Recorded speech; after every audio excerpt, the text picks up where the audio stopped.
Dice la palabra del Señor.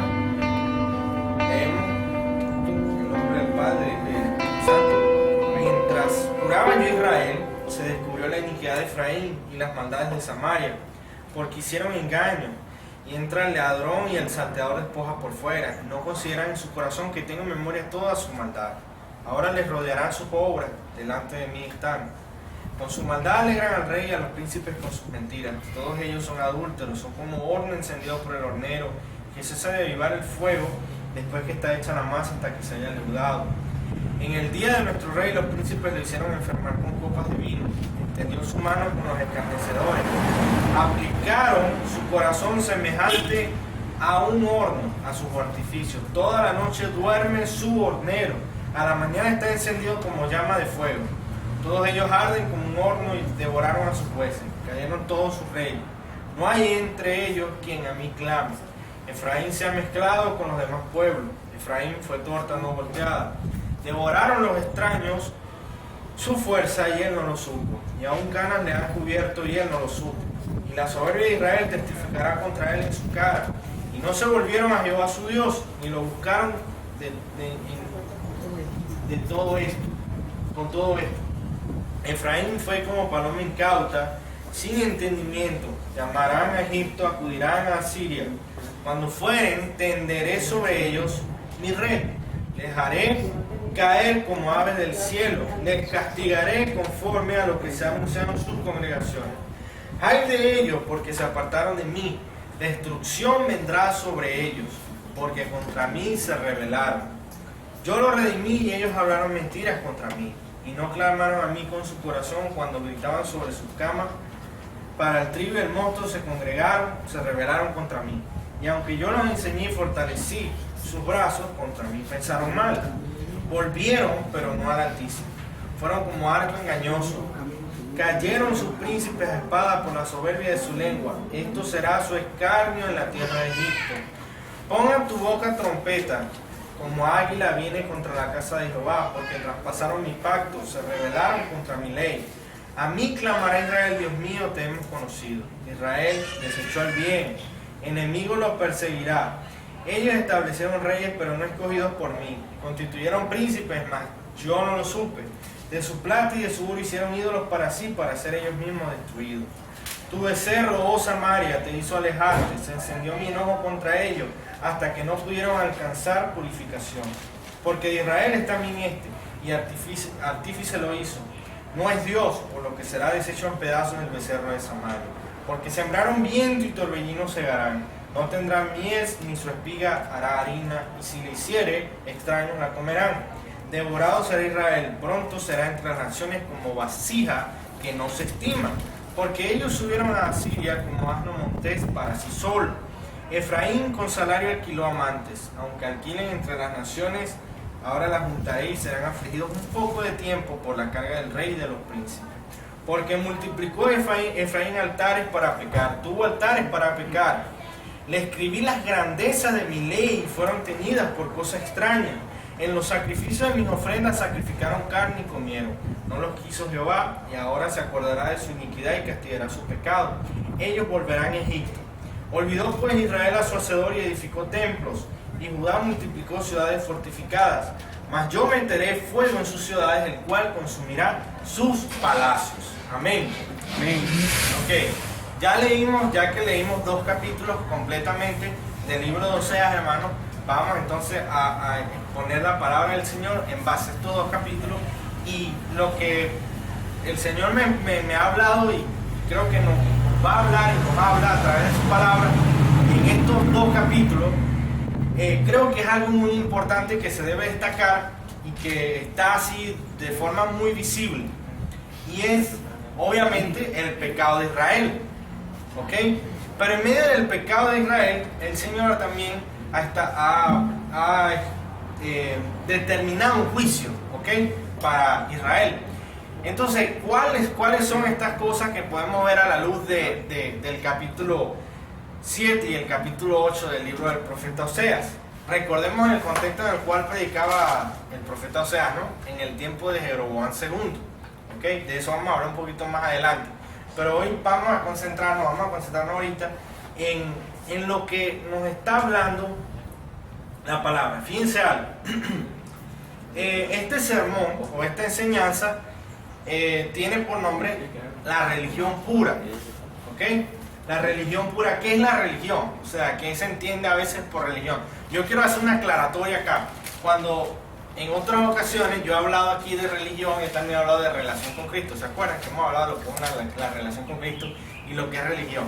Pero cuando yo hablo de religión, ok, yo tampoco debo o puedo hacer una categoría del nombre o hacer una mala etiqueta de lo que es religión, porque ciertamente religión es lo que nosotros creemos, entendemos o definimos de la fe. Entonces, cuando se habla de religión, yo no estoy hablando de en sí todo el término religión implica. Estoy hablando de qué cosa, de lo que es las obras, cuando las obras es toda la religión, cuando no es Cristo la religión de la fe. Amén, porque o sea, si nosotros somos justificados por Cristo, no podemos ser justificados por las obras. Eso sería totalmente incorrecto.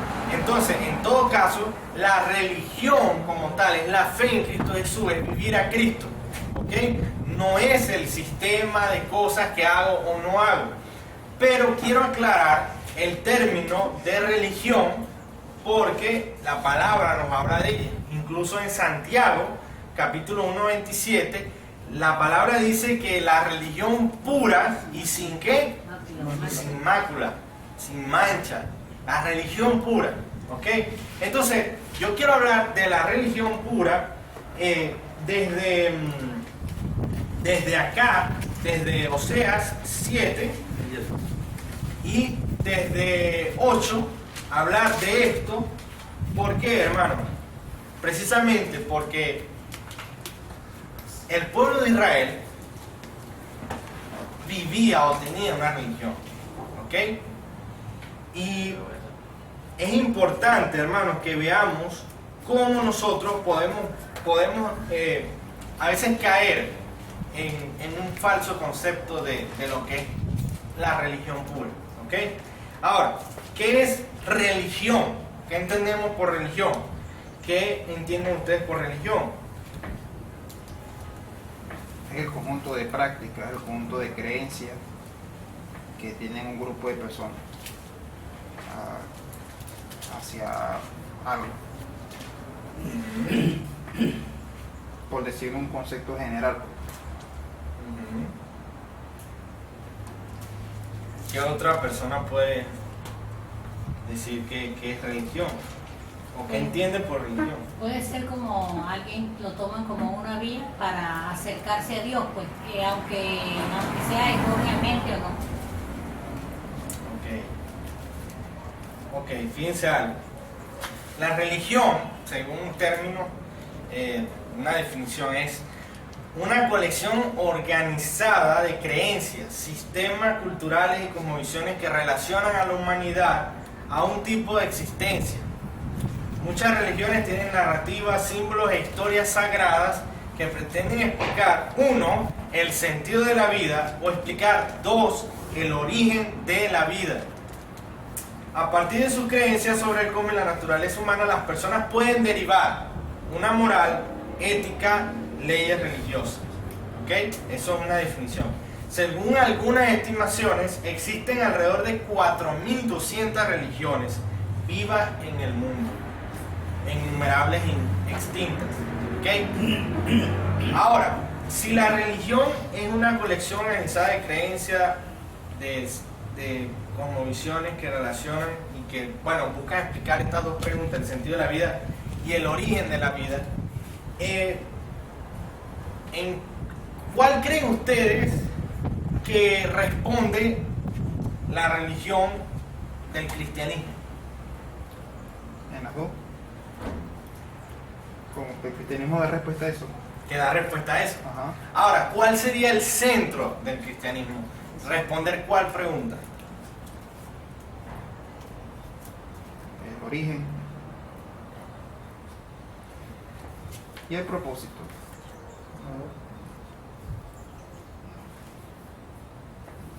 Podemos decir que el cristianismo responde todas estas cosas, ¿verdad? Pero si nosotros podemos ver a lo largo de toda la palabra, de toda la Biblia, el cristianismo, es decir, en la raíz judeocristiana, responde una pregunta: ¿quién es Dios? ¿Quién es Dios? Nosotros aquí, La Biblia es la revelación de Dios. revela, Dios se revela. Dios es revelador. Esa es la pregunta más importante que responde. Y en base a eso, vemos ya la respuesta alternativa, ¿verdad? A lo que ya sabemos que es Dios. Creó el universo. ¿Vivimos para qué? Para la gloria de Dios, para que Dios sea glorificado. ¿Ok? Entonces, fíjense algo, hermano. La religión pura, este término que está en Santiago, nosotros lo podemos convertir perfectísimamente en el griego en la adoración limpia. La adoración limpia. En el griego la religión pura se puede convertir fácilmente en este término. La adoración limpia. La adoración limpia, eso suena también, pero ¿qué significa la adoración limpia? ¿Qué nosotros podemos ver en esto? O sea que de la palabra griega religión y de la palabra Religión pura, pura, ajá. entonces su sinónimo al Ajá. español puede ser Adoración adoración limpia. Limpia. Ok. Por religión, adoración, ceremonia, y puro, limpio, lo que está sin mácula. Entonces, fíjense algo, hermano. ¿Qué podemos ver acá? Primero, Oseas 7:1. Miren lo que dice: mientras curaba yo Israel, se descubrió la iniquidad de Efraín y las maldades de Samaria, porque hicieron engaño, y entra el ladrón y el salteador despoja por fuera.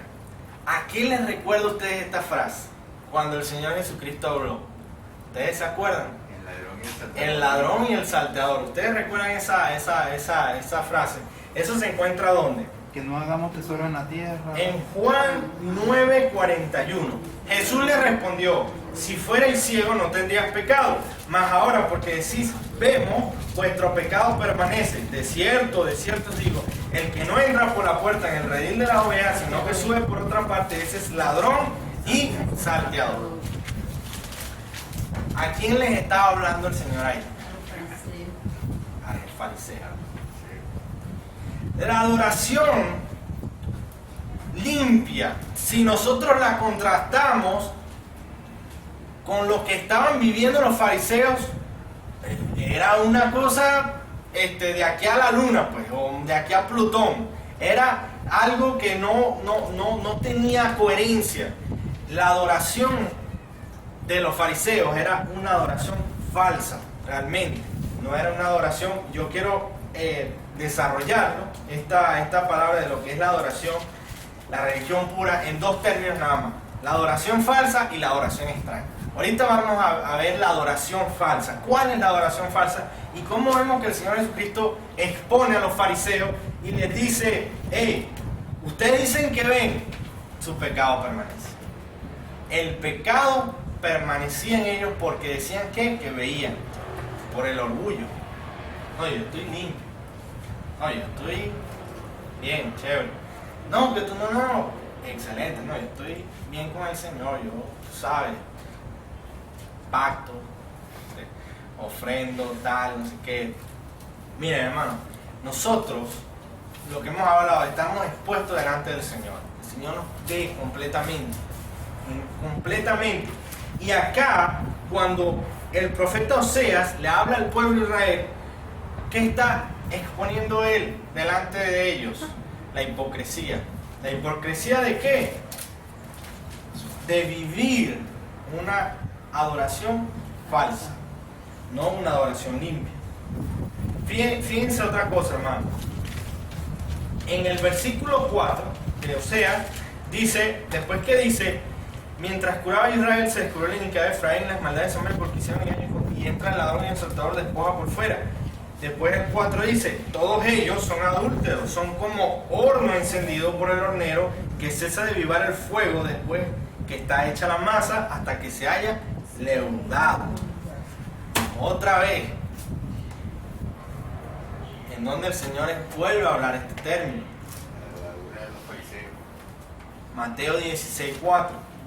La generación mala y adúltera demanda señal, pero señal no le será dada sino la señal del profeta Jonás.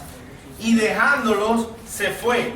Llegando sus discípulos al otro lado se habían olvidado de traer pan. Y Jesús le dijo, mirad, guardaos de la levadura de los fariseos y de los saduceos. Guardad de la levadura. El Señor Jesucristo estaba discutiendo con quién. ¿De dónde venía el Señor Jesucristo cuando le dijo eso a los discípulos? De tener un debate, una discusión con los fariseos y los saduceos. Él venía de ahí, recién salió de ahí, bueno, que él vino otra vez y le dijo a los discípulos. Y cuando les habló, ¿qué les dijo? Guardaos de la levadura de los fariseos y de los saduceos. ¿Y de qué les estaba hablando entonces? Del problema que ya venía discutiendo. Que los discípulos no entendían. Pero Señor, pues ¿por qué no trajimos pan? Porque no entendían. No, es que guárdense de la doctrina, de la enseñanza de ellos. Guárdense de la doctrina, de la enseñanza de ellos. ¿Por qué?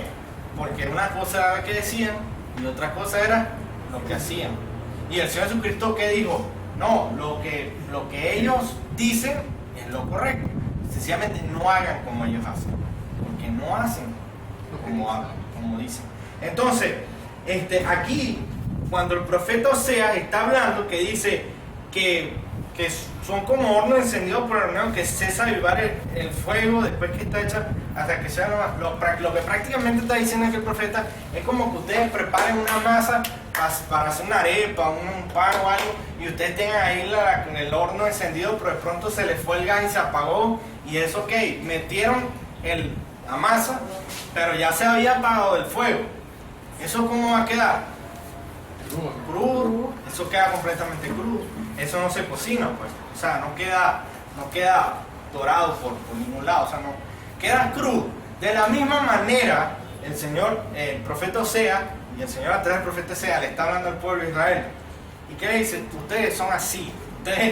Ustedes levantan el fuego y después quedan crudos por dentro. O sea, quedan crudos completamente. Eso, y el Señor, hablando del término de la levadura, se lo habló de nuevo ¿a quiénes?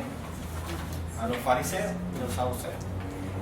Ahora, ¿qué dice el versículo 8? Dice, Efraín se ha mezclado con los demás pueblos. Efraín fue torta no volteada.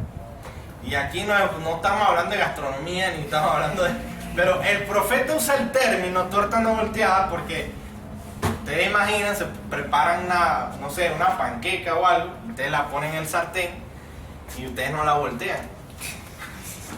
¿Cómo queda eso? Por un lado, pero por el otro, crudo. Ajá. Por un lado crudo, por el otro quemado. Ahora, yo quiero que veamos acá, hermano. El Señor Jesucristo le dijo a los fariseos, sepulcros blanqueados, limpios. ¿Por dónde?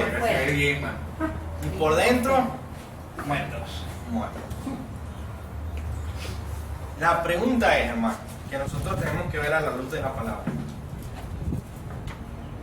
¿Acaso nosotros tenemos dos caras para con el Señor? Una cara para con el mundo y otra cara con el Señor. Estamos así, que no volteamos las dos caras. Porque si una cosa es la que yo soy en el mundo, cuando todo el mundo me ve, cuando estoy...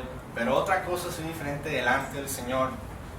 No oro, no me arrepiento, no veo mi necesidad en Cristo. Somos una torta no volteada. La religión, es decir, la adoración verdadera, no está penetrando, no está completamente tocando nuestra vida. Está solamente por una parte nada más, y es algo exterior. ¿Y qué es lo que ocurre muchas veces? Que la gente blasfema del evangelio cuando las personas son esto, son una torta no volteada. Decimos una cosa aquí, pero en la casa somos otra. Entonces, el profeta Oseas le habla al pueblo de Israel y le dice, ustedes dicen que ven en el sentido de que, se creen que se la saben todas, pues, en la parte religiosa, con todo el entendimiento de las leyes y todo esto, pero por no reconocer la necesidad, por no humillarse y entender que necesitaban a Cristo, ahí estaban, no podían decía el versículo anterior, el capítulo anterior, si no leímos que el espíritu de fornicación en medio no permite que haya un arrepentimiento, no hay un quebrantamiento, la arrogancia. ¿Cuál es el mayor pecado? La incredulidad. ¿Por qué? Porque el que no cree en Cristo, la incredulidad. Y la incredulidad puede partir de muchas razones, pero la principal de las razones es el orgullo. El orgullo. No, yo no necesito del Señor, no, yo necesito de Cristo. Eso es una de las razones.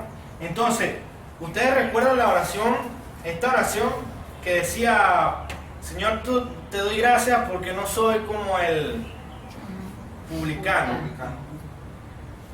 Y la oración del publicano que era, Señor, sé propicio a mí. Mira, hermano, nosotros debemos tener cuidado. Y esto debemos tomarlo con el corazón más sincero y más dispuesto y de verdad verlo de la mejor manera posible.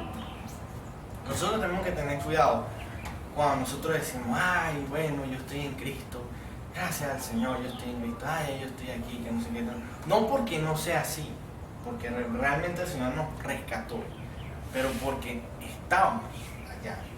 Y todavía hay mucha gente estando allá y que necesita escuchar el Evangelio y necesitan arrepentimiento.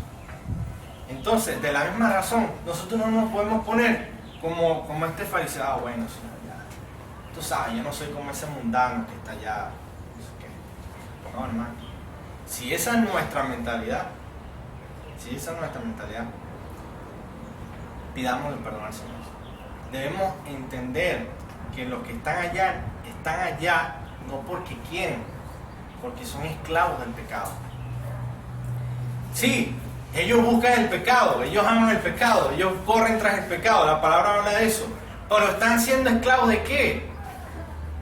Del mundo. No dice la palabra que Satanás cegó el entendimiento de la gente para que no vieran la luz. Entonces, ¿qué diferencia hay entre ellos y nosotros? Sencillamente, ellos son pecadores no arrepentidos y nosotros somos pecadores arrepentidos. Eso es la única diferencia. No hay otra diferencia. Y esta era la realidad que enfrentaba el Señor Jesucristo cada vez que se topaba con los fariseos. Cada vez que tenía... ¿Por qué? Porque el Señor no estaba cuestionando las enseñanzas, porque las enseñanzas vienen desde Moisés y todo esto, y el Señor fue el primero que las cumplía. Él cuestionaba, era esa actitud interna del corazón, eso que no podía, que como una torta, cuando de un lado nada más se cocina, de esa manera, todavía toda la palabra, todas esas no podían transformar el corazón, no podían. Tenía que venir el Espíritu Santo y quitar el corazón de piedra y ponerlo de carne. ¿Se acuerdan lo que hablamos también creo que fue el domingo antepasado, no el otro? Que las piedras, por más que uno le pueda y le eche agua y la mete, usted la puede meter en un tanque, una piedra, usted la saca y la pasa y por dentro está seco. Eso no le entra nada. Es una coraza, así es el corazón del hombre. Nacidito así de bebé. Ese es el corazón del hombre. El Espíritu Santo tiene que obrar para que ese corazón sea transformado.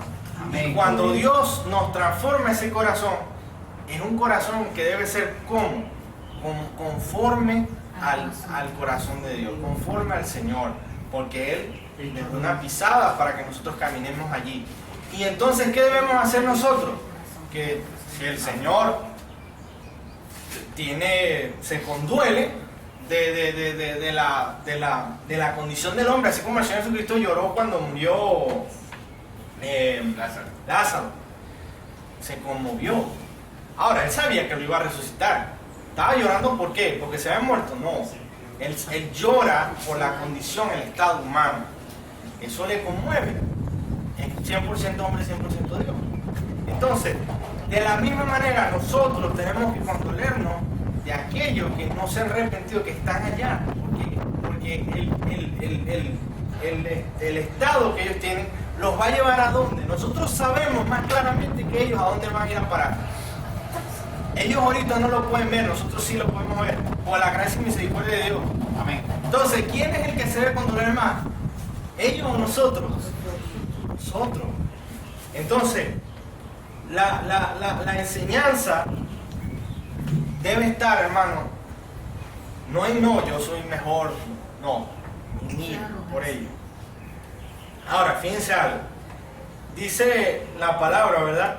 Nosotros vemos que él le dijo, cuídense de la levadura. ¿Qué decimos que es la levadura? La doctrina. Ok. ¿Cuál era la doctrina? Fíjense lo que dice el contexto del versículo.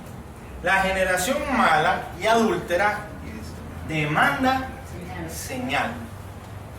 Ahora, yo pregunto, hermanos, ¿por qué la generación mala y adúltera demanda señal? Por la incredulidad que tienen, que no tienen que ver algo. Por la falta de fe.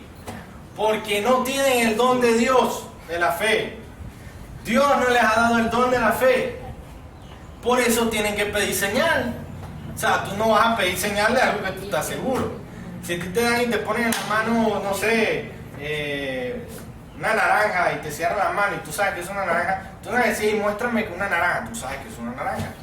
Eso es lógico. Las personas que no tienen fe demandan señal, piden señales. Ahora, ¿qué es lo que está hablando el Señor? No es necesario, o sea, cree, bienaventurado. Los que no vieron y creyeron. Aleluya. Entonces, es creer, hermano. Entonces trata de creer en el Señor. La fe no tiene lógica con las señales y con las demandas. Entonces, una de las razones que nosotros debemos tener claro cuando predicamos, cuando evangelizamos, es que el que va a creer y el que va a responder es porque Dios le ha dado fe de que crea. No es porque tienen que ver señales y milagros por ahí, que no los vayan a ver y que el Señor nos vaya a respaldar, porque dice que las señales seguirán a todos los que creen. Entonces, ok, eso sigue, pero no, uno no va detrás de eso, uno va detrás del Señor, de la palabra. Ok, pero mayores, bienaventurados los que no creyeron, los que no vieron y creyeron, los que no están viendo y están creyendo, porque eso es algo que solamente el Señor lo puede hacer. Amén. Amén. Entonces, fíjense, en estos días estábamos hablando de eso, estaba con el hermano del anciano, estaba con Raymond y estábamos comentando de la fe y todo eso. Esto es una realidad de la fe. El hecho de nosotros estemos aquí, ¿por qué? Por fe.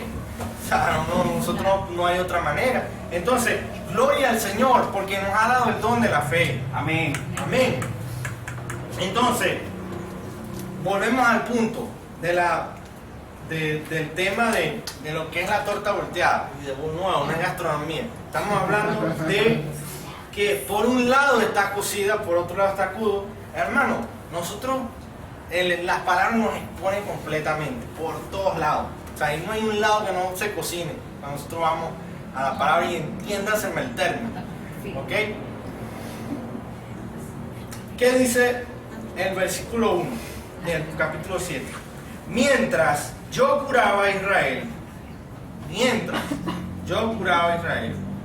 se descubrió la iniquidad de Efraín. Fíjense, hermano. Los médicos, cuando comienzan a tratar con los pacientes, una de las cosas que ellos ven, los síntomas, empiezan a hacer los exámenes, empiezan a ver, y que pueden, en principio pueden diagnosticar, pueden decir, bueno, puede ser tal cosa, por lo que se ve. Después hacen esto y esto y esto. No, bueno, pero es esto. Y entonces después, no, esto ya es más grave, hermano. Esto tenemos que meterte aquí, internarte aquí, hacerte tantos exámenes, y así. Bueno, el Señor, el término que está hablando es muy parecido. Él está diciendo, miren, yo los estoy curando, pero yo en todo el trato de Dios con su pueblo, wow, esta gente son perversos. Y entonces a medida que adentro, no, esto es iniquidad, esto es... Y esto está peor. Y sigue, no. Miren, hermano, esa es la realidad con la que el Señor está hablando ahí. Esa es la realidad. ¿Y qué pasa? Esto lo dijo, creo que fue Matthew Henry, Pastor Matthew Henry, que la iniquidad visible y externa del hombre es solo una pequeña fracción de la que hay interna en el corazón. Solamente lo que ustedes visiblemente exponemos de la maldad es una fracción pequeña de lo que hay en el corazón. Y cada uno de nosotros sabemos, cada uno de nosotros, no nos vamos a engañar, cuáles son los pensamientos que han venido a nuestra mente. No nos podemos engañar. ¿Para qué? Es la realidad. Entonces, hermano, nuestros corazones siempre nos ocultan mucho más de lo que revelan el exterior. Siempre ocultan más de lo que se revela. Entonces, la necesidad es real.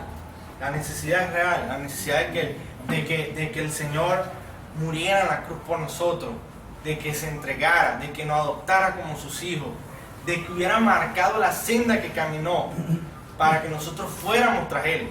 Entonces, fíjense algo, si nuestra realidad es esa, si nuestra realidad, bueno, entonces, ¿qué queda para nosotros? Arrepentirnos y creer en el Señor, confiar en el Señor, descansar en la gracia y misericordia de Él, pero reconociendo que no podemos fiarnos del corazón humano, porque engañoso es el corazón del hombre. Hay que confiar en Cristo únicamente, que nos dé el discernimiento, que nos ayude, que cada día nos muestre a dónde debemos ir. Amén. Entonces, esto es con respecto a la adoración falsa. Fíjense todo lo que implica la adoración falsa. Cuando no es una adoración limpia. Ustedes saben que es una adoración limpia, que ustedes vayan delante de la presencia de Dios en oración, en su casa, donde ustedes estén, y ustedes le digan al Señor, mira Señor, yo pienso esto, yo peco contra ti en esto, mira, yo hago esto y hago. Señor, yo necesito que me limpie, que me perdone, que me ayude. Eso es una relación, eso es una adoración limpia, o sea, es transparente. No hay que ocultar nada. O sea, ¿qué vamos a ocultarle nosotros a Dios? No podemos ocultarle nada. Y Él, como buen padre, ¿qué hace? Nos abandona, ¿no? Entonces, ¿cuál es el temor? El padre va, el hijo va al padre, y el niño, cuando tiene plena confianza en su papá, le dice, papá, hice tal cosa, o a lo mejor no lo dice, pero cuando el papá le insiste, al final lo dice, porque es que papá no lo va a matar. O sea, pero ¿qué es lo que debemos entender nosotros, hermanos? Que esto debe ser la adoración limpia, una adoración limpia, transparente, genuina con nuestro Señor. Amén. No podemos vivir esta adoración falsa. Eso en esa parte. Ahora, ¿cuál es la adoración extraña? ¿Por qué hablamos de adoración extraña? El capítulo 8 dice, fíjense algo, el capítulo 8, versículo 4, dice, ellos establecieron reyes, pero no escogidos por mí. Constituyeron príncipes, mas yo no lo supe. De su plata y de su oro hicieron ídolos para sí, para ser ellos mismos destruidos. ¿Ok? Fíjense algo. Establecieron reyes, pero no escogidos por mí. Esta parte a mí me impactó mucho como el Señor habla aquí. Fíjense algo. Este contexto, nosotros vemos ahora el contexto, vamos a ver un poquito el contexto, ¿ok? De lo que está hablando el profeta Osea. Implica, ¿qué cosa? La separación del reino, la división del reino. Ustedes recuerdan que después de David vino ¿quién? Salomón. Después de Saúl vino David, después Salomón. ¿Y después qué pasó con Salomón? Se dividió el reino. Se dividió el reino. Ahora, ¿quién levantó el Señor en el norte de Israel? ¿A quién? A Jeroboam. Y en el reino del sur, a Roboam. ¿Y qué hizo Roboam? Se dejó, había una situación de que la gente que trabajaba estaba oprimida, los estaban oprimiendo, y entonces Roboam, en vez de escuchar a los sabios, a las personas del reino, a los verdaderos, ¿cómo por así decirlo? Los nobles, y atender la voz de ellos, que eran más sabios, escuchó fuera a los jóvenes. Y los jóvenes, ¿qué le dijeron? No, ponle más yugo. Si se están ganosos, mételos más. Hacia el estilo Egipto, pues, al estilo faraones y todo. Entonces, ¿Qué hizo Roboam? Hizo eso y el pueblo no, llegamos nosotros y se divide el reino. ¿Y qué hacen? Llaman cuando Jeroboam llega, porque Jeroboam estaba en Egipto, pidió asilo en Egipto. Cuando Jeroboam llega, hicieron rey a Jeroboam. Este es nuestro rey, y lo proclamaron rey. Se dividió el reino. Ahora, ¿qué es interesante de todo esto, hermano? Que el Señor había profetizado que eso iba a pasar. El Señor sabía, también se lo había hablado eso a Jeroboam y todo esto. Pero dice en 1 Reyes 12:20, dice: y aconteció que oyendo todo Israel que Jeroboam había vuelto, enviaron a llamarle a la congregación y le hicieron rey sobre todo Israel, sin quedar tribu alguna que siguiese la casa de David, sino la tribu de Judá. Creo que Judá y Benjamín, pero más que todo Judá. Se divide el reino. Separación de la casa de David. ¿A quién Dios había prometido el reino perpetuo? ¿A la descendencia de quién? De David. ¿Y qué hicieron ellos? Agarraron y pusieron en rey a una persona que no tenía nada que ver con la casa de David. ¿El Señor sabía eso? Sí sabía eso. ¿El Señor sabía que iba a pasar? Sí, lo había profetizado, lo había profetizado. Pero eso no condona el pecado, porque ahí estaba el pecado. Se rebelaron contra lo que Dios había determinado. Pregunto, ¿Dios había establecido en el reino de David una imagen de Cristo o no? En todo vemos.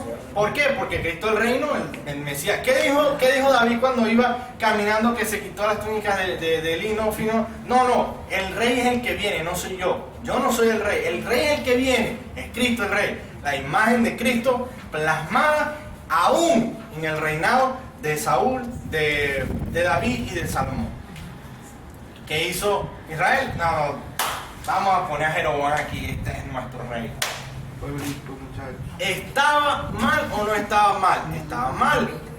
Ahora, pregunto, hermano, el hecho de lo que había hecho Roboam, de que había oprimido al pueblo, ¿podía justificar lo que estaban mal delante de los ojos de Dios? No. Ahora, les pregunto, ustedes, ¿está mal robar o no? Sí. La situación del país, yo voy a meter aquí una trampa, tú sabes, yo voy a meter cosas. No es que la situación está mala, ¿no? ¿Eso está mal o no está mal? Delante de los ojos del Señor. Claro que sí. ¿Estaba mal lo que estaba haciendo el pueblo? Delante de los ojos. No, que es que él le está oprimiendo el contexto. Pero estaba mal. Eso no es. Eso no era lo correcto. Dios había establecido que la casa de David iba a ser el reinado perpetuo. Ellos tomaron nada que ver con la casa de David, hicieron rey a Jeroboam. ¿Qué fue lo primero que hizo Jeroboam? Una de las primeras cosas que hizo: cambió el lugar de la adoración. ¿De dónde? De Jerusalén, y lo traspasó a Dan y Betel. No van a hacer nada allá en Jerusalén. Vénganse para acá, vengan a adorar aquí. Adoración extraña. El Señor había dicho que solamente era Jerusalén. Él cambió el lugar. No, ya no es aquí. Entonces, hermano, fíjense algo. Después que Jeroboam lo hacen rey, el reinado de la parte del norte, eso estuvo lleno de sangre. Eso era usurpación, asesinato, casi que el tiempo de Roma fue cuando los emperadores, ¿para qué? Para tomar el poder. Todo parte de ese juicio de Dios que había sido determinado. Entonces, lo que el profeta está hablando acá, hermano, en este sentido de la adoración extraña, precisamente establecieron reyes, pero no escogidos por mí. No fue como cuando yo escogí a David, que yo me lo mandé con Saúl, mandé a llamar a ese hombre allá atrás del corral de la donde estaba. Eso lo llamé yo. A Saúl, cuando iba a buscar los asnos, las mulas del padre, los burros, y ahí lo profetizó, lo ungieron rey. David sale del corral de allá. Salomón, llamado a hacer, sus manos no estaban llenas de sangre, que construye el templo. Imagínense eso. Eso lo llamó el Señor. Eso lo sacó el Señor y los trajo a servir. Amén. Amén.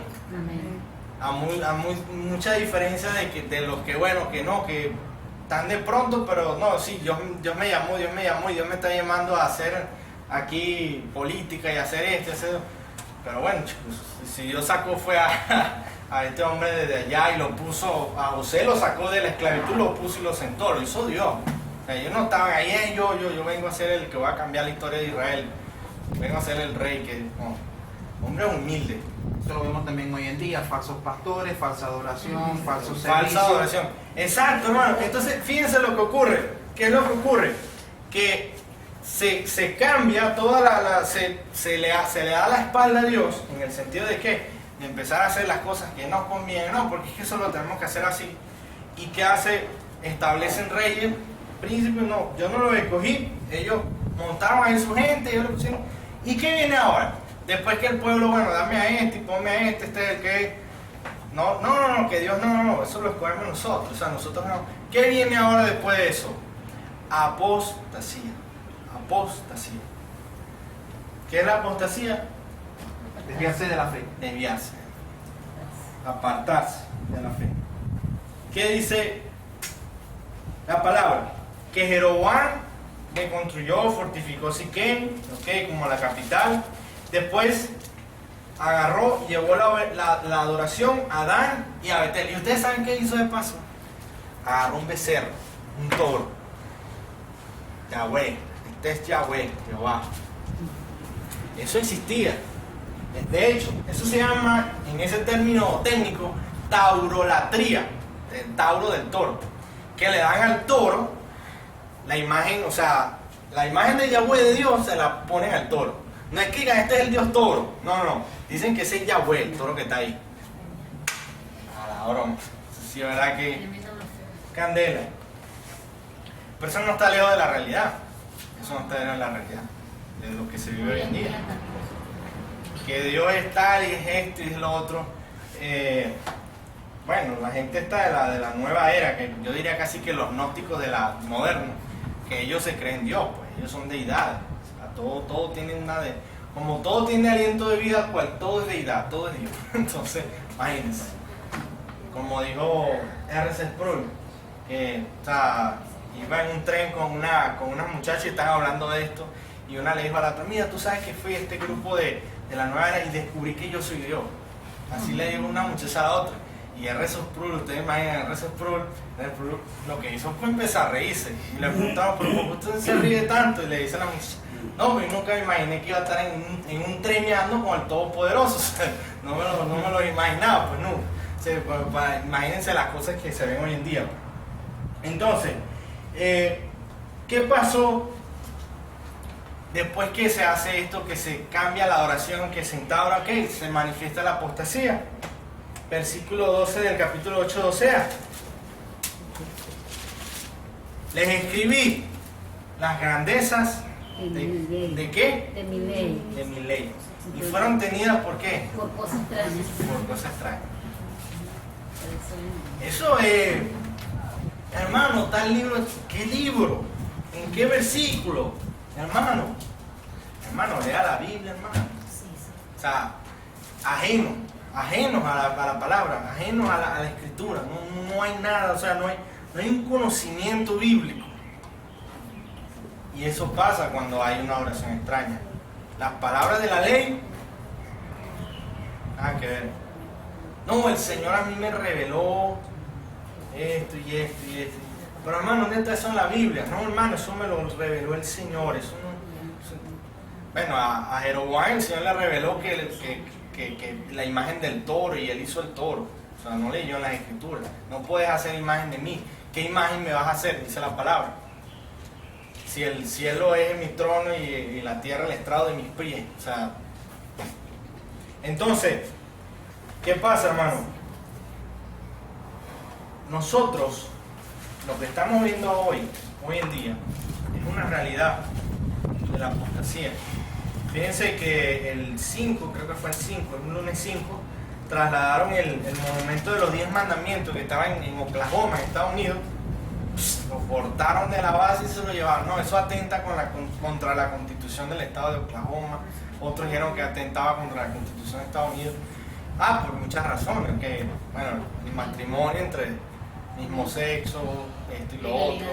No, hay que sacar la religión de la constitución, de las leyes, de las normas, y pasaron de una vez y lo cortaron. Saquen eso de aquí. Fueron extraños. Le escribí las grandezas de mi ley, las grandezas de mi ley, y fueron como cosas extrañas. Y cuando el hombre hace eso, ya no hay más nada, sino esperar que se revele el juicio de Dios. Más nada, absolutamente. Entonces, fíjense algo. Tenemos que entender algo, hermano. El Señor en sus propósitos y en su sabiduría, Él se había propuesto dividir el reino. Él sabía que todo esto iba a acontecer, la división del reino. Entonces, de la misma manera, esa designia de Dios no condonan el pecado de Jeroboam, así como cuando Job, todas las cosas que le pasaron a Job. ¿Ustedes creen que lo que le robaron a Job y todo esto, que le hicieron daño a su familia, cuando el Señor le dijo al enemigo que bueno, que él daba permiso para tocar, ¿ustedes creen que Dios no iba a dejarlo que se fueran así? Bueno, sí, me dijiste que fueran, ya lo robé, ya me voy, y se fueran así? ¿Ustedes creen que no van a tener consecuencias? Dice la palabra que Dios no pasa por alto nada, absolutamente nada. De la misma manera, el Señor no iba a condonar, no iba a dejar así el pecado de Jeroboam. Él lo iba a hacer juicio y a hacer justicia. En la misma razón, hermano, nosotros debemos reconocer que esto es una realidad. Dios sigue siendo el mismo Señor soberano, capaz de hacer de la misma masa vasos de honra y vasos de deshonra. A nada. ¿Cuál es el centro de adoración en la congregación? ¿Cuál es el centro de la congregación aquí en la gracia? ¿Cuál es el centro en la casa, en los empleos? ¿Es verdaderamente el Señor Jesucristo? ¿Es su ley? ¿O es lo que nosotros decimos, lo que nosotros creemos? Fíjense algo, en Amós 7:13, Amós fue un profeta que fue contemporáneo con Osea, profetizó también en esos tiempos. ¿Y qué dice la palabra? Que Amós fue a Betel, al lugar donde cuando Jeroboam dice, no, aquí es que tienen que adorar, ustedes no van más para allá, para Jerusalén, ustedes vienen y adoran aquí, dice Jeroboam. Fue Amós hasta allá, hasta Betel. Fíjense lo que dice Amós 7:13. Y le dice, ese profeta Amós le dice al sacerdote que está allí, que puso Jeroboam, no profetice más en Betel, porque dice el Señor, no profetice más en Betel porque es santuario del rey. Perdón. Amós fue y confrontó al profeta que estaba en el templo de Betel y Dan. Pero ¿qué es lo que le responde el sacerdote que está allí? Esto es lo que le responde el sacerdote, Amós 7:13. No profetices más en Betel porque es santuario del rey y capital del reino. ¿Ok? Fíjense la respuesta que le dice. No, esta no es la casa de Dios, esta es la casa del rey. Eso le digo al profeta de Tai. No, hermano, aquí no hable de santidad. No, hermano, aquí no predique, usted sabe. Hable. Entonces, ¿es la casa de Dios o no es la casa de Dios? ¿Es el santuario del Señor o es el santuario de qué? Y lo mismo también podemos decirnos a nosotros mismos. ¿Quién reina en nuestros corazones? Si reina el Señor, entonces en nuestros hogares, en nuestras vidas, sea el santuario del Señor. Amén. Sea nuestra vida el Evangelio, sea la palabra el centro en nuestras vidas, hacer las cosas que al Señor le agradan, la obediencia a Dios. Concluimos. Ya hemos visto lo que es adoración falsa, hemos visto lo que es adoración extraña. Concluimos. Reconociendo la adoración verdadera. Fíjense, hermano, no caigamos en el error de engañarnos a nosotros mismos. La adoración que agrada al Señor es aquella que está marcada por una vida de obediencia y no de sacrificios. Una vida de entrega y no de penitencias. Una cosa es la penitencia, otra cosa es la entrega. El que entrega, lo entrega de corazón y da, no, mira hermano, el que es una penitencia, no, esto es una carga, tengo que hacer esto, tengo que hacerlo. Eso es penitencia. Otra cosa, no es sacrificio, es obediencia. Es obediencia, la palabra lo dice. Misericordia quiero, no sacrificio. Incondicional. Incondicional. No esperes esto a cambio de esto otro. Obediencia al Señor. La fe que nos debe caracterizar a nosotros, hermanos, la fe, hablando de la fe, es la que no cuestiona, sino que cree. No vas a cuestionar. Si Dios te da la fe para creer en el Hijo de Dios y creer, entonces no tengas fe. Bueno, ¿cómo voy a llegar a la iglesia el domingo? ¿Cómo voy a venir? ¿Cómo voy a trasladar? No, ten fe también para eso. O sea, la misma fe. Claro, amén. Amén. Y la verdadera fe no es la que mide, sino la que hace, la que da. No es la que está viendo, pero es que Cristo no. Hagamos para la gloria del Señor. Esto no quiere decir que vamos a andar tampoco en el aire, sino que creamos y a medida que el Señor, como dijo Spurgeon, orando como si todo dependiera de Dios y haciendo como si todo depende de nosotros, en la misma manera. ¿Okay? Nunca subestimemos la lujuria de los ojos, los deseos de la carne y la vanagloria de la vida. ¿Recuerdan eso? No subestimemos eso. Hermano, si algo debe penetrar nuestro ser completamente, que sea la palabra de Dios, que penetre la palabra completamente, que seamos así como esa torta, pero no la que quedó cocinada de un lado, sino de ambos lados. Permitamos nuestra vida ponerse delante del Señor, en todas las áreas, y obedezcamos a la palabra. Dice la palabra, santifícalos en tu verdad. Tu palabra es verdad. Aquí a través de la escritura. ¿Okay? ¿Cómo podemos tener algo práctico de esto? Bueno, hermano, sencillo.